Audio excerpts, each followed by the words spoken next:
Second part first video तो upload हो चुका है, सेकंड वीडियो है इसका। मूर्त एंड अमूर्त ज्ञान क्या होता है? मूर्त ज्ञान भौतिक जगत से संबंधित सूचनाओं और तथ्यों पर आधारित होता है। मूर्त हमारे जीवन के प्रारंभिक दिनों से ही संग्रहित होना शुरू होता है, क्योंकि यह ज्ञान हमारे व्यवहारिक तथा भौतिक जीवन से संबंधित होता है। मूर्त ज्ञान के अर्जन में हमारी इंद्रियां की महत्वपूर्ण भूमिकाएं होती है तथा यह ज्ञान पक्ष होता है। मूर्त ज्ञान की विशेषताएं। मूर्त ज्ञान की विशेषताएं निम्नलिखित है। जो वस्तु हमें प्रत्यक्ष दिखाई देती है उनके संबंधित ज्ञान को मूर्त ज्ञान की श्रेणी में रखते हैं। आंख के सामने जो दिख रहा है उसके बारे में सोचना विचारना जो कुछ भी होगा मूर्त ज्ञान की कैटेगरी में आएगा। आंख के सामने न हो, काल्पनिक चीज हो, उसे अमूर्त ज्ञान बोलते हैं। मूर्त ज्ञान का समझना और उसकी व्याख्या करना सरल होता है, क्योंकि वो हमारे समक्ष उपस्थित वस्तु या घटनाओं पर आधारित होता है। छोटी कक्षाओं में मूर्त ज्ञान दिया जाता है ताकि उसे आसानी से समझा जा सके। अमूर्त ज्ञान हमारे इंद्रिय के मध्य से अस्तित्व में आता है।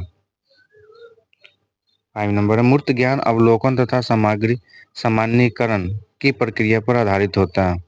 अमूर्त ज्ञान अमूर्त ज्ञान से आज से ऐसी वस्तु या प्रत्यय के ज्ञान से है जो किसी स्थान या समय विशेष में उपस्थित न हो तथा इस प्रकार के ज्ञान को केवल शब्दों के माध्यम से ही व्यक्त किया जा सकता है, उसे अमूर्त ज्ञान कहते हैं। जैसे नैतिकता, दया, ईमानदारी आदि। ये दिखा नहीं सकते हैं लेकिन समझा तो सकते हैं कि वो ईमानदार व्यक्ति है या वो दयावान व्यक्ति है, नैतिकता उसका। तो इस टाइप से शब्द से ही संबोधन कर सकते हैं। अमूर्त ज्ञान की विशेषताएं। अमूर्त ज्ञान की विशेषताएं निम्नलिखित है। अमूर्त ज्ञान अप्रत्यक्ष तथ्यों तथा सूचनाओं से संबंधित होता है।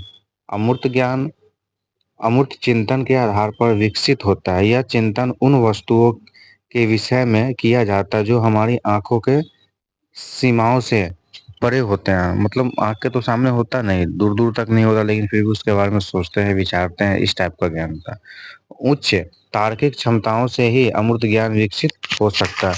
मतलब अपने सोचन शक्ति को बढ़ाइएगा तो क्या होगा, अमूर्त ज्ञान का विकास होगा। अमूर्त ज्ञान जटिल होता है और यह सरलता से समझ में नहीं आता। ये काल्पनिक चीज है, मतलब दूर तक आप अपने अनुभव के अनुसार से ही किसी को समझा सकते कि ये चीज होगा, इट में भी हो सकता है, बाकी रियलिटी क्या है नहीं पता। अमूर्त ज्ञान उच्च मानसिक अवस्था से ही संभव है, इसलिए छोटी कक्षाओं में मूर्त ज्ञान दिया जाता है जबकि अमूर्त ज्ञान उच्च कक्षाओं में दिया जाता है। थर्ड अब इसका है जिसमें डिफरेंस में क्या था, ये मूर्त अमूर्त था। और तीसरा है सैद्धांतिक एवं व्यवहारिक ज्ञान, थियोरेटिकल एंड प्रैक्टिकल नॉलेज। सैद्धांतिक ज्ञान औपचारिक परिवेश में व्यक्ति तथा मान्य तथ्यों और सूचनाओं पर आधारित ज्ञान सैद्धांतिक ज्ञान होता है। सैद्धांतिक ज्ञान किसी प्रत्यय के सैद्धांतिक पक्ष से संबंधित होता है। सैद्धांतिक ज्ञान दूसरे के अनुभवों का क्रमबद्ध संग्रह होता है। सैद्धांतिक ज्ञान की विशेषताएं। सैद्धांतिक ज्ञान की विशेषताएं निम्नलिखित है। प्रथम, सैद्धांतिक ज्ञान दूसरों के अनुभवों का क्रमबद्ध संग्रह है। सैद्धांतिक ज्ञान दूसरों की व्यक्तिगत खोजों, अनुभवों तथा अवलोकनों को सामान्यकरण होता है। सैद्धांतिक ज्ञान समझ और विश्लेषणात्मक क्षमता का विकसित करने के लिए उपयोगी होता है। सैद्धांतिक ज्ञान प्रायोगिक ज्ञान के लिए आधार का काम करता है। सैद्धांतिक ज्ञान के स्रोत के रूप में पुस्तक एवं संदर्भ ग्रंथ महत्वपूर्ण एवं उपयोगी होता है। सैद्धांतिक ज्ञान किसी भी विषय के ग्रहण अध्ययन हेतु आवश्यक माना जाता है। सैद्धांतिक ज्ञान का संप्रेषण मॉडल या चार्ट, तुलना, शब्द या वाक्य स्टैक के आधार पर किया जा सकता है। मतलब किसी मॉडल के अनुसार दिखा जाए, चार्ट पर बना के दिखाना, किसी मतलब समझा सकता है अगले को। सेकंड है प्रायोगिक मतलब प्रैक्टिकल नॉलेज क्या होता है या व्यवहारिक ज्ञान भी बोलता है।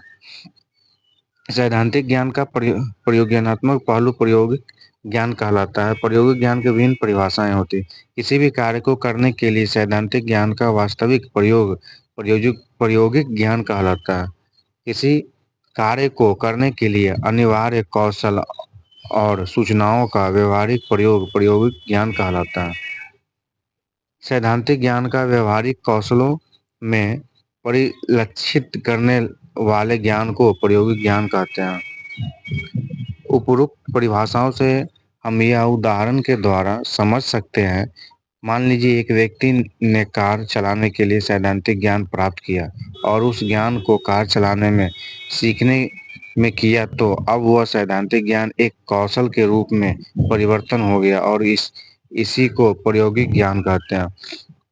बेसिक एग्जांपल है ये कि मतलब कोई व्यक्ति अगर कार चलाना चाहे तो पहले बोलते हैं क्लच होता है, जैसे बाइक चलाते उसमें क्या होता है, क्लच होता है, गियर होता है, हैंडल होता है, इस टाइप से समझा है। लेकिन प्रैक्टिकल क्या हो, चला करके सीखा उस चीज को, तो ये प्रैक्टिकल हो गया। और ओरली हम किसी को समझा रहे होते हैं तो मेरा क्या होगा, एक थ्योरेटिकल नॉलेज हो गया। व्यवहारिक एवं या प्रायोगिक ज्ञान की विशेषताएं क्या होती है? प्रायोगिक ज्ञान की विशेषताएं निम्नलिखित है। प्रायोगिक ज्ञान हमारे जीवन की समस्याओं को समाधान में सहायक होता है। प्रायोगिक ज्ञान प्रयोग करने योग्य होता है। प्रायोगिक ज्ञान का स्मृति वाले लोगों के लिए कारगर होता है। प्रायोगिक ज्ञान दूसरे के ज्ञान के बजाय स्वयं करके सीखने पर अधिक बल देता है। प्रायोगिक ज्ञान विषय वस्तु के बजाय प्रत्यक्ष अनुभव पर आधारित बल देता है। प्रायोगिक ज्ञान का सरलता से सीखा जा सकता है। प्रायोगिक ज्ञान बेहतर समझ को विकसित करता है। प्रायोगिक ज्ञान अभ्यास के माध्यम से सिद्ध किया जाता है। प्रायोगिक ज्ञान कौशल के विकास में महत्वपूर्ण भूमिकाएं निभाता है। अब फोर्थ नंबर है प्रकरण और संपूर्ण ग्रंथ संबंधित ज्ञान। प्रकरण संबंधित ज्ञान। प्रकरण संबंधित ज्ञान उन ज्ञान को कहा जाता है जिसमें हम उस विषय के कुछ सब प्रत्ययों का ज्ञान रखते हैं। जैसे मनोवैज्ञानिक के क्षेत्र में हम सिर्फ बुद्धि के ज्ञान को जान रहे हैं तो यह प्रकरण संबंधित ज्ञान कहलाएगा। अर्थात पुस्तक के किसी अंश का ज्ञान प्रकरण संबंधित ज्ञान के अंतर्गत आता है। संपूर्ण ग्रंथ संबंधित ज्ञान। संपूर्ण ग्रंथ संबंधित ज्ञान के अंतर्गत पुस्तकीय ज्ञान के प्रत्येक प्रकरण, जैसे जो भी टॉपिक होता है बुक के अंदर का पूरा ज्ञान रखा जाता है। जैसे मनोवैज्ञानिक के क्षेत्र में हम बुद्धि, मनोविज्ञान के शाखा, संवेग आदि संपूर्ण क्षेत्र का ज्ञान संपूर्ण ग्रंथ संबंधित ज्ञान कहलाता है। मतलब किताबी नॉलेज जो बुक के अंदर जो दिया जाता है, बुक बाहर का नहीं, बुक का ही नॉलेज। विद्यालय ज्ञान एवं बाह्य विद्यालय ज्ञान। विद्यालय ज्ञान छात्र द्वारा औपचारिक रूप से प्राप्त ज्ञान को विद्यालय ज्ञान कहा जाता है। एक औपचारिक होता है कि अनौपचारिक होता है। जो विद्यालय में टाइम पीरियड के अंदर क्या होता है, सिखाया जाता है, उसे औपचारिक बोलते हैं। अनौपचारिक जो विद्यालय में बाहर के वातावरण सीखते हैं अनौपचारिक होता है, जिसका कोई फिक्स नहीं होता है। औपचारिक जब पर्टिकुलर टाइम ड्यूरेशन के अंदर क्या सिखाया जाता है उसे औपचारिक ज्ञान बोलते हैं। औपचारिक ज्ञान के रूप में प्राप्त ज्ञान को विद्यालय ज्ञान भी कहा जाता है, जिसे छात्र एक निश्चित समय सीमा में निश्चित प्रक्रिया द्वारा प्राप्त करता है। विद्यालय ज्ञान में विद्यालय शिक्षा के उद्देश्य, पाठ्य चर्चा एवं शिक्षण विधियां पहले से ही सुनिश्चित होती है।